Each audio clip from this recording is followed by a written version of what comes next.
안녕하세요. 옛 이야기입니다. 옛 이야기의 사연을 여러분들에게 읽어드릴 DJ 유진입니다. 구독과 좋아요는 채널 운영에 큰 힘이 됩니다. 꼭 부탁드리며 저는 여러분들의 댓글도 모두 읽고 있으니 댓글도 많은 참여 부탁드립니다. 그럼 오늘의 사연 바로 시작할게요. 안녕하세요. 저는 오늘 처음으로 제 인생 이야기를 좀 꺼내보려고 합니다. 사실 남들한테 들려줘서 좋을 거 없는 기구한 팔자를 갖고 있어요. 괜히 주변 사람들한테 말해봤자 술자리에서 안줄거리로 씹히기만 할까봐 그동안 혼자서 마음속에 꼭꼭 눌러 담아놨었거든요. 그렇게 저는 속마음을 숨기고 사는 게 습관이 된 사람이었는데 제 곁에 있어주는 남편을 만나서 이렇게 용기를 내게 됐습니다. 옛말에 쥐구멍에도 벼뜰날이 있다고 하더니 그 말이 진짜였나 봐요. 제 삶은 쥐구멍보다도 못한 만신창이 같았거든요. 그렇게 지지리도 운이 없던 제 인생에서 남편을 만난 건 진짜 큰 복이에요. 남들한테 매일같이 자랑해도 모자랄 멋진 사람입니다. 일단 저희 남편이 어떤 사람인지 설명하기 전에 제가 살아온 이야기를 먼저 해볼게요.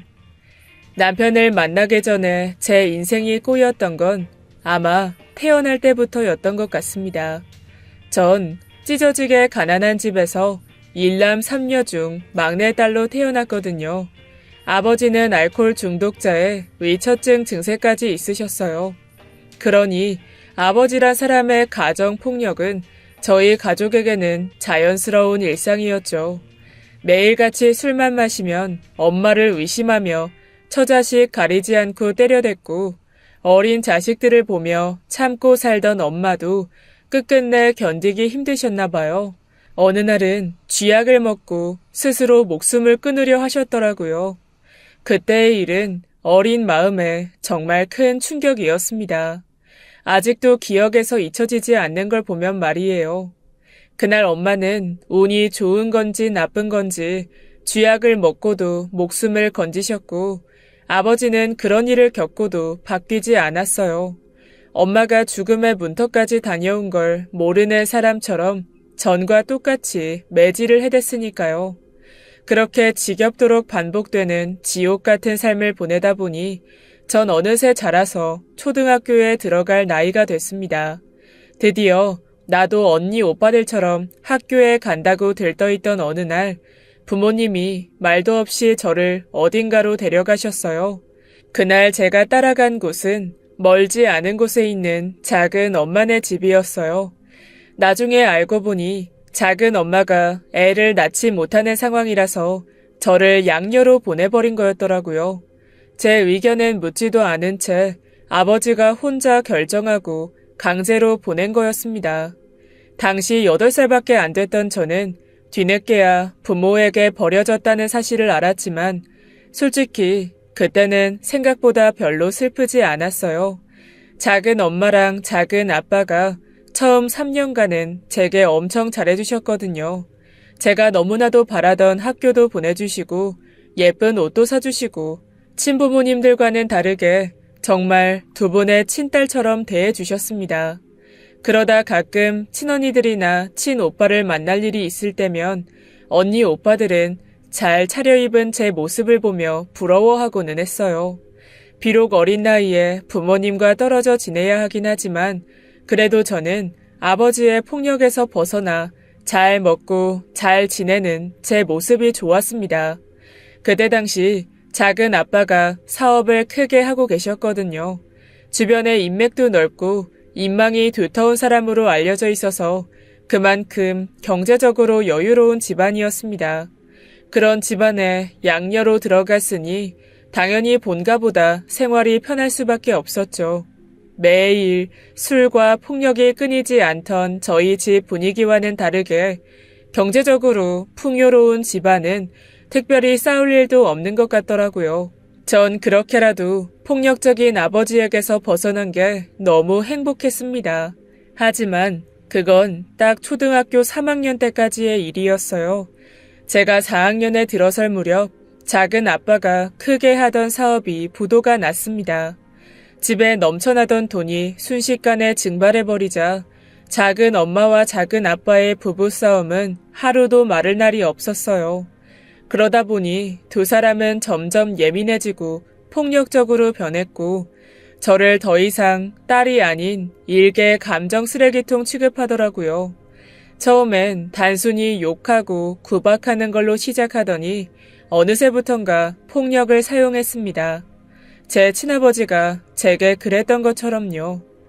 그렇게 하루아침에 집안이 망하자 작은 엄마와 작은 아빠는 순식간에 변했어요.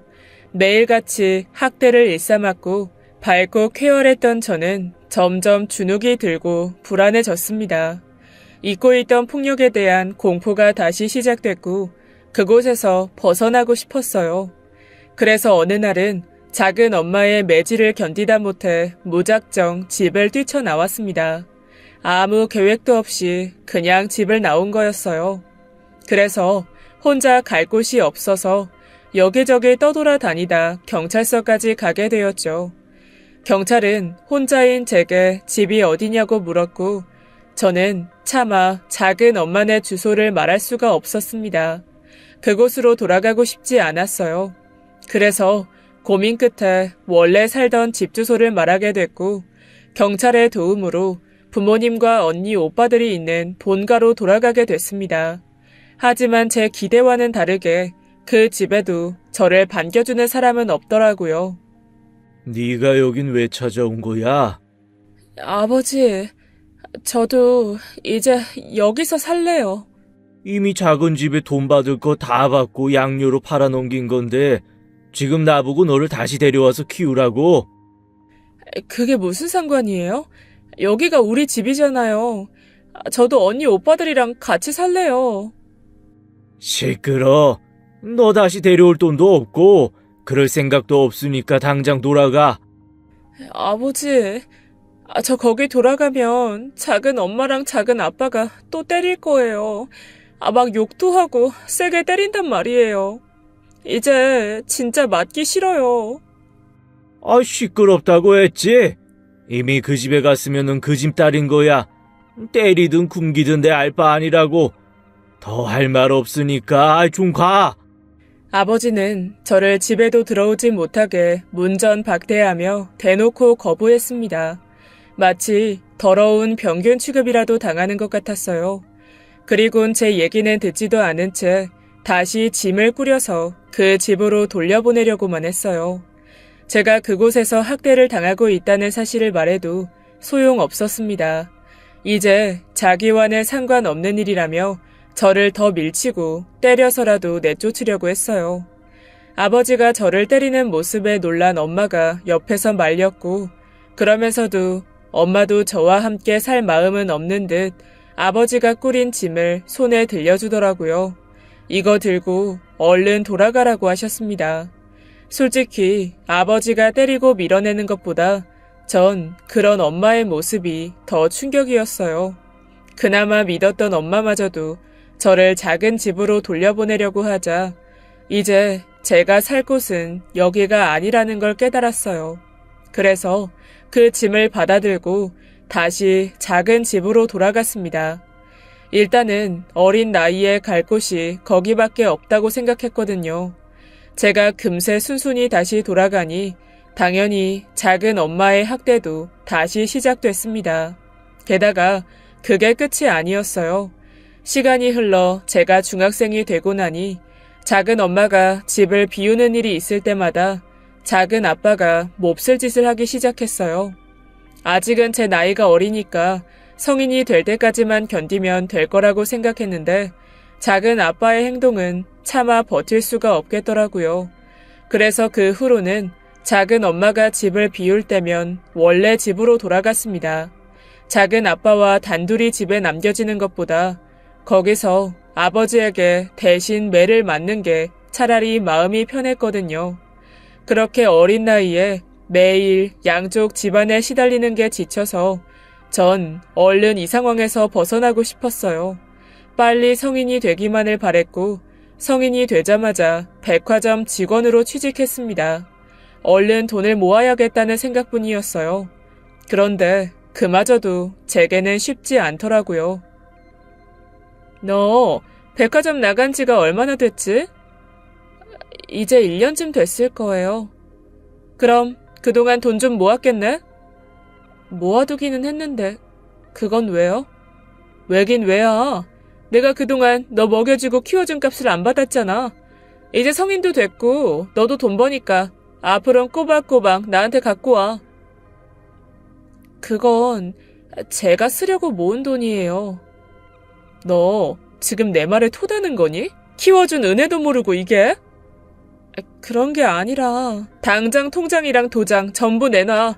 집에서 쫓겨나기 싫으면 매달 통장에 돈 잘 넣어놓고 알겠어? 전 그대로 통장과 도장을 뺏길 수밖에 없었습니다. 당장 내놓지 않으면 또다시 폭력에 시달릴 게 뻔했으니까요. 이제 저도 성인이 되기는 했지만 평생 시달린 폭력에서 벗어나는 게 맘처럼 쉬운 일은 아니더라고요. 그렇게 힘들게 모은 돈을 다 잃고 나자 허탈함이 밀려왔습니다. 하지만 그렇다고 계속 돈을 뺏기기만 할 수는 없었어요.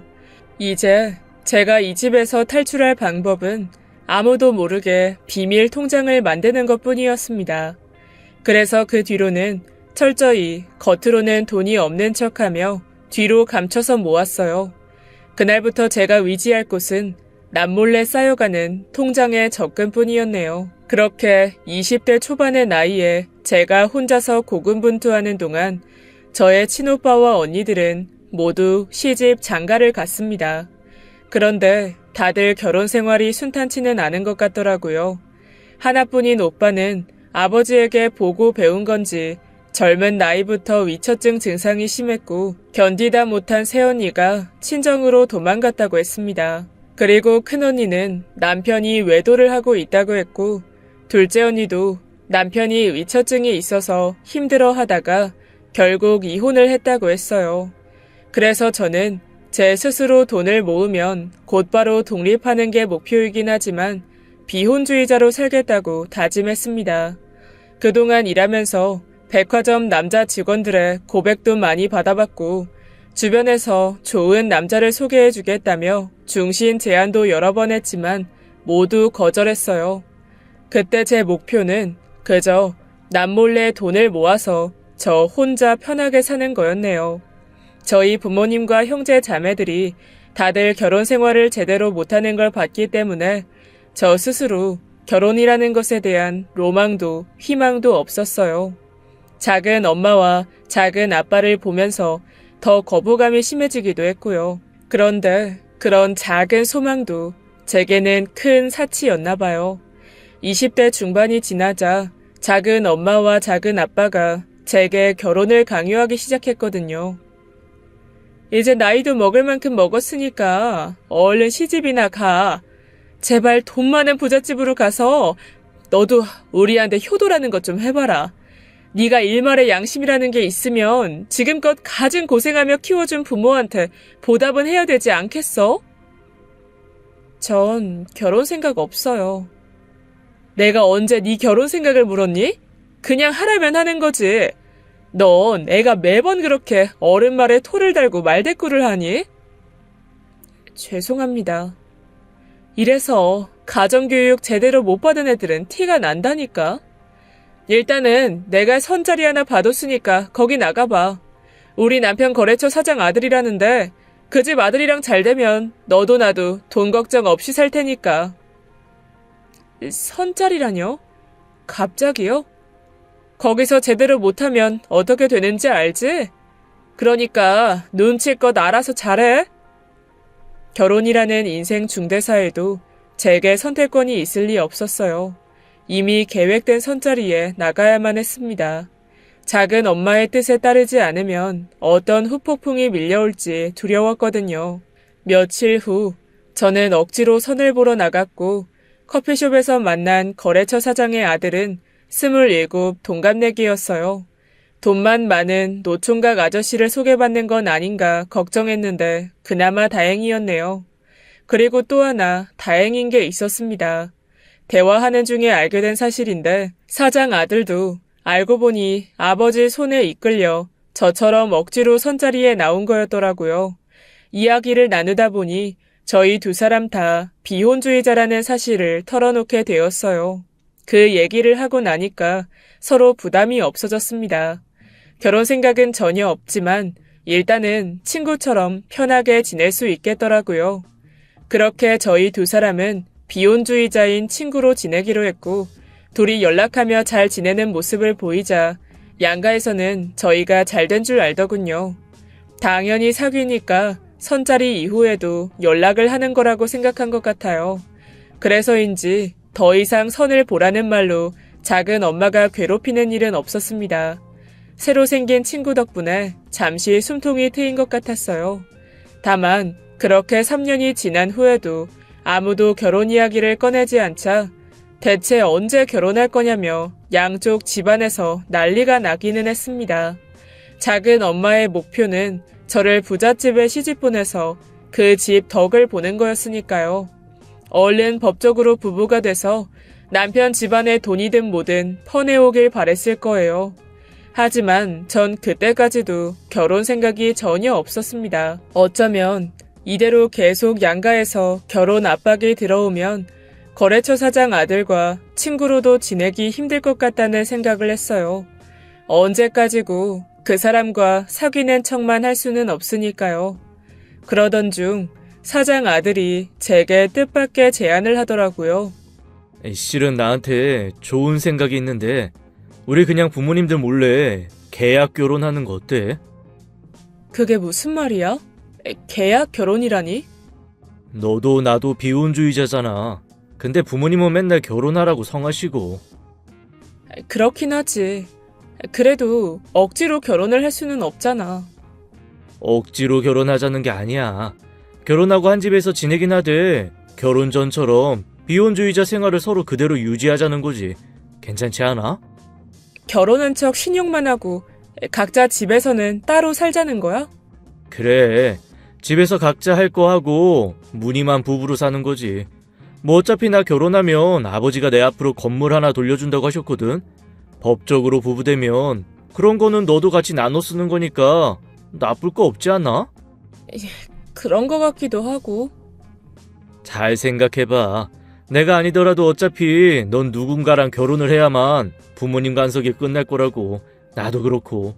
그냥 가짜 결혼을 해서라도 이제 좀 자유롭고 싶어. 거래처 사장 아들은 고민하는 저를 계속해서 설득했고 저는 그 사람의 제안이 나쁘지 않다는 결론을 내렸습니다. 형식적으로 결혼만 하면 된다고 하니까요. 어차피 제가 언젠가 결혼을 할 때까지 작은 엄마의 괴롭힘은 반복될 거고 저한테는 지금 당장 작은 집을 떠나 독립할 자금도 없었거든요. 그렇게 제가 제안을 승낙하자마자 저희는 부모님 몰래 계약 결혼을 했습니다. 남모르게 비혼주의자 부부가 된 거였어요. 그리고 애초에 계획대로 결혼했다고 달라진 건 없었어요. 각자 서로의 일상에 대해 간섭하지도 않고 그냥 친구처럼 한 집에 지내는 게 제 예상보다도 더 괜찮은 것 같았어요. 게다가 시댁 어른들은 모두 친절하시고 시누이도 사람이 참 착하더라고요. 저희한테 결혼을 축하한다며 시댁에서 30평대 아파트도 사주셔서 전 전에 누려보지 못한 나름 부유한 삶을 살게 되었습니다. 작은 엄마에게 등 떠밀려서 한 결혼이지만 나름 그 안에서 행복을 찾아가고 있었네요. 작은 엄마가 없는 집은 제게 평화롭기 그지 없었습니다. 그런데 바람과는 다르게 평온한 일상은 그리 오래가지 못했어요. 결혼 후 얼마나 지났을까? 남편이 술을 마신 상태로 오토바이 사고를 당했거든요. 그 사고로 남편의 왼쪽 다리가 절단됐고 전 지극정성으로 남편을 간호했어요. 사실 저희 두 사람은 계약으로 만난 사이이기에 병간호까지는 제가 굳이 안 해도 되기는 했어요. 옆에서 병간호할 사람 쓸 돈이 없는 가난한 집안도 아니고요. 저도 그건 알지만 제 마음이 그렇지 못하더라고요. 계약으로 엮이긴 했어도 저랑 결혼한 남편인데 이렇게 힘든 상황에 아내로서 옆에 있어주고 싶었습니다. 저는 남편이 얼른 몸도 마음도 회복하기를 바랬고 재활치료도 성심성의껏 도왔어요. 그렇게 한동안 저도 남편도 피가 나는 노력을 한 끝에 남편은 의족을 끼고서 혼자 걸을 수 있는 날이 왔습니다. 돌아보면 그렇게 되기까지 꽤 오랜 시간이 걸렸네요. 그 과정에서 저는 남편과 함께 병원 생활을 오래 하면서 전에는 해본 적 없던 속 깊은 이야기도 많이 나누게 됐습니다. 사실 그동안 서로의 생각이나 생활에 간섭하지 않고 살았더니 여태 같이 살면서도 몰랐던 부분들이 보이더라고요. 남편도 같은 생각인지 제게 점점 마음을 열고 이런저런 얘기를 해주기 시작했고 본인이 왜 비혼주의자가 됐는지도 알려줬습니다. 난 순전히 어머니 때문이야.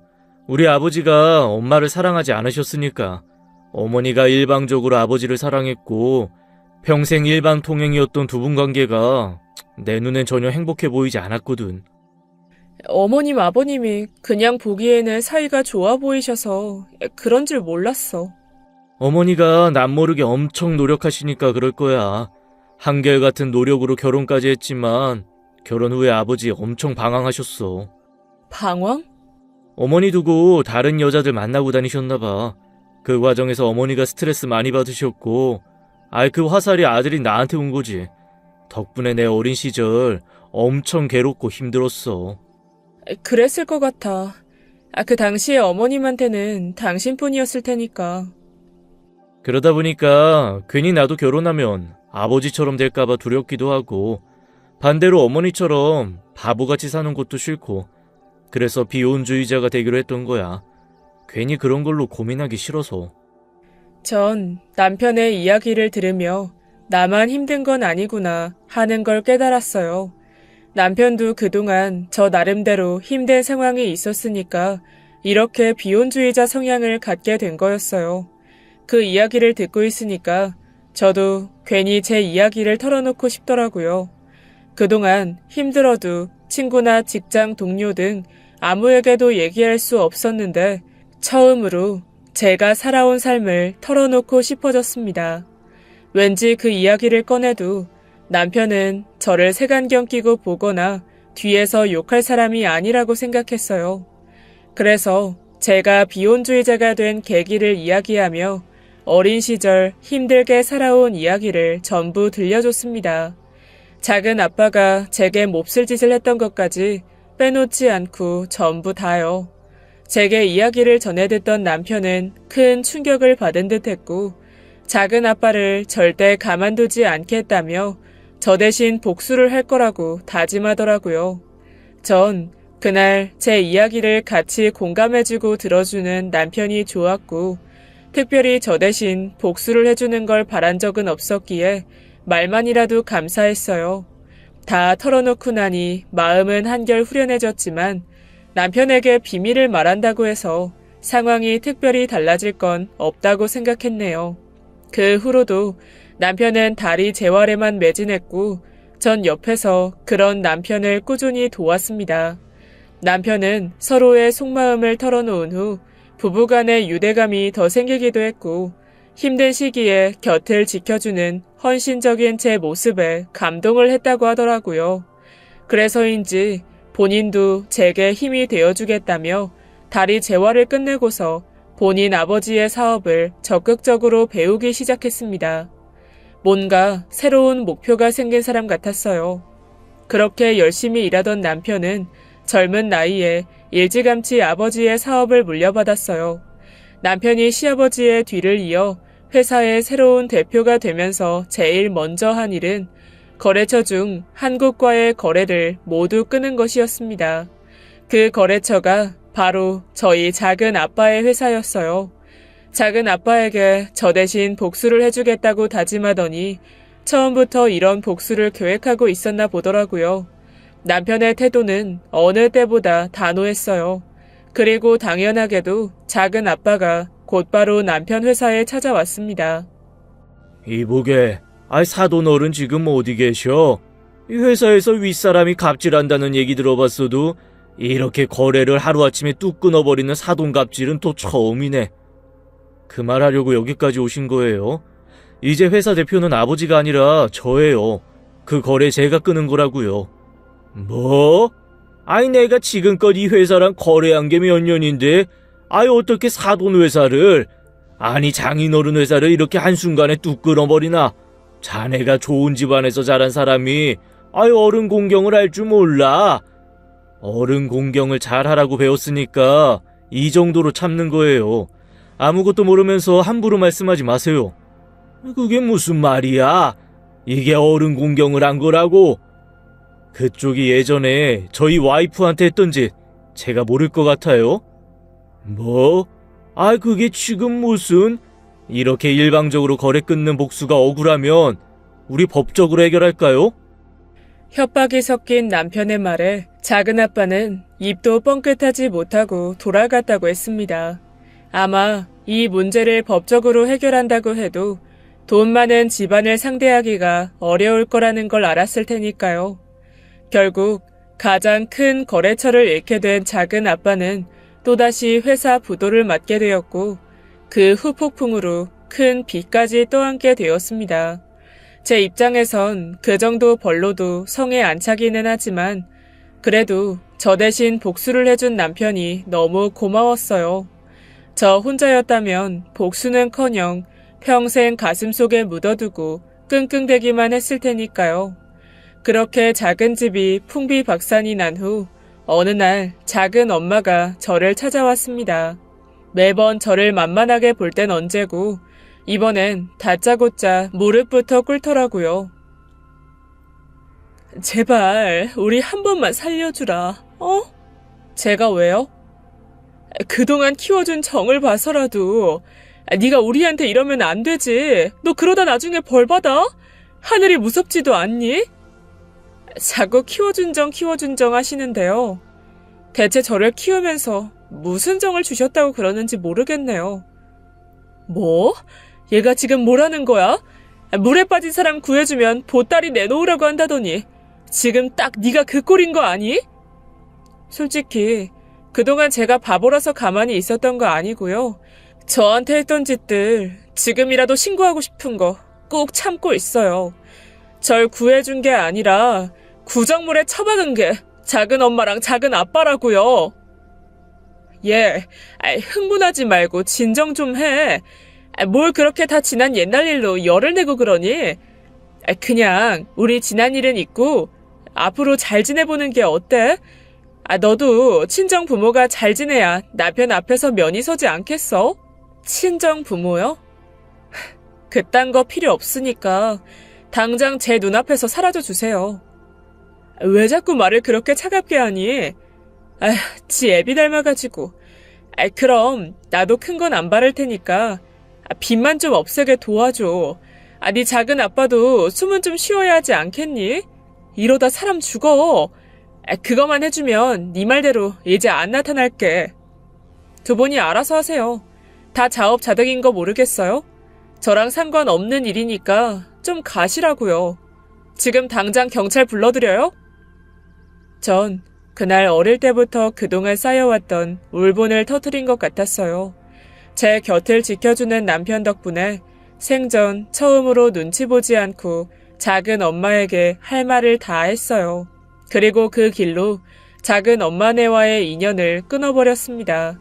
이제 더 이상 집이나 돈이 아쉽지도 않고 두 사람이 없어도 제가 살아가는데 큰 지장이 없어졌으니까요.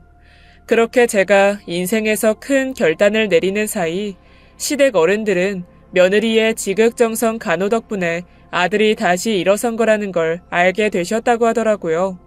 아들 며느리가 누구보다 서로를 위하는 마음이 잘 보인다며 회사 일에 대해서도 아들 내외의 결정을 존중하겠다고 하셨습니다. 그리고 시댁 부모님들께 아무 말도 안 하는 것도 예의가 아닐 것 같아서 남편이 작은 엄마와 작은 아빠에 대한 이야기를 조금 했다고 했어요. 전부 다는 아니고 어린 시절 저를 학대했었다는 사실만 말한 것 같더라고요. 그 이야기를 들은 후라 그런지 시부모님은 저희가 갑자기 거래처를 끊어버린 일도 당연히 여기고 이해해 주시는 것 같았습니다. 제 아픈 상처를 후벼 파서 힘들긴 했지만 지금 와서 생각하면 다행인 일이었어요. 언젠가 한 번쯤 일어날 일이었다면 더 늦기 전에 끝내는 게 맞으니까요. 그 후 저희 부부는 무늬만 부부인 비혼주의자로 사는 걸 그만두었고 여느 부부들처럼 서로 평생의 동반자가 되기로 약속했습니다. 평생 고생만 하고 산터라 사람을 잘 믿지 못하는 저지만 이런 남자라면 평생 믿고 따라갈 수 있을 것 같았어요. 그리고 저희 부부가 서로를 진심으로 사랑하게 된 걸 축하하기라도 하는 듯 저희에게 생각지 못하게 아이가 생겼습니다. 제가 평범한 아내나 엄마가 될 거라고는 생각해 본 적이 없었는데 이런 날이 오는 게 정말 꿈만 같더라고요. 다행히 남편도 저만큼이나 아이를 갖게 된 걸 기뻐했고 저희는 하루하루 아기와 만날 날만 기다리며 행복하게 지내고 있었습니다. 그러던 중 아기 물건들을 좀 사두려고 백화점에 들렀던 날이었어요. 그 백화점에서 때마침 작은 엄마를 마주치게 됐습니다. 집안이 망해서 빚에 시달린다더니 그곳에 있는 매장에서 일하고 있더라고요. 작은 엄마는 분명 제 얼굴을 바로 알아봤을 텐데 괜히 민망해서 그런 건지 본체 만체하며 슬쩍 피하려고 하더라고요. 그래서 저는 일부러 더 아는 체를 했습니다. 옆에 있던 남편은 뭐 저런 사람한테까지 말을 걸어주냐며 그냥 상종도 하지 말고 무시하라고 했어요. 하지만 전 그냥 모른 척 지나치기에는 아쉽더라고요. 이렇게 전세가 역전된 상황을 언제 또 겪어보겠나요? 그래서 일부러 더 다가가서 말을 걸었어요. 아줌마, 그렇게 장사해서 손님이 오겠어요? 월급 받는 사람이 너무 성의가 없네. 네? 아니, 네가 여긴 어쩐 일로? 여기서 시간만 때우고 가면 그만이 아니라 정성껏 진심을 담아서 판매를 해야 손님들이 그걸 알아주죠. 그 구겨진 얼굴도 좀 피고요. 웃는 얼굴에 침 못 빼낸다고도 하잖아요. 너 지금 내 속 뒤집으려고 일부러 찾아왔니? 제가 그렇게 한가한 줄 아세요? 그리고 고객한테 너라뇨. 이 직장도 겨우 구하신 것 같은데 잘 좀 하세요. 빚 갚으시려면 열심히 하셔야죠. 제가 살아보니까 쥐구멍에도 볕들 날이 있더라고요. 작은 엄마는 얼굴이 불그락 푸르락 했지만 저에게 단 한마디도 못하고 땅바닥만 쳐다보고 있었어요. 작은 엄마의 모습을 보고 있자니 어릴 적 소리치는 작은 엄마 앞에서 웅크린 채 바닥만 보던 제 모습이 떠올라 마음 한켠이 시큰했습니다. 제 옆에서 구겨진 인상으로 서 있던 남편도 한마디 거들었어요. 여보, 그만하고 가자.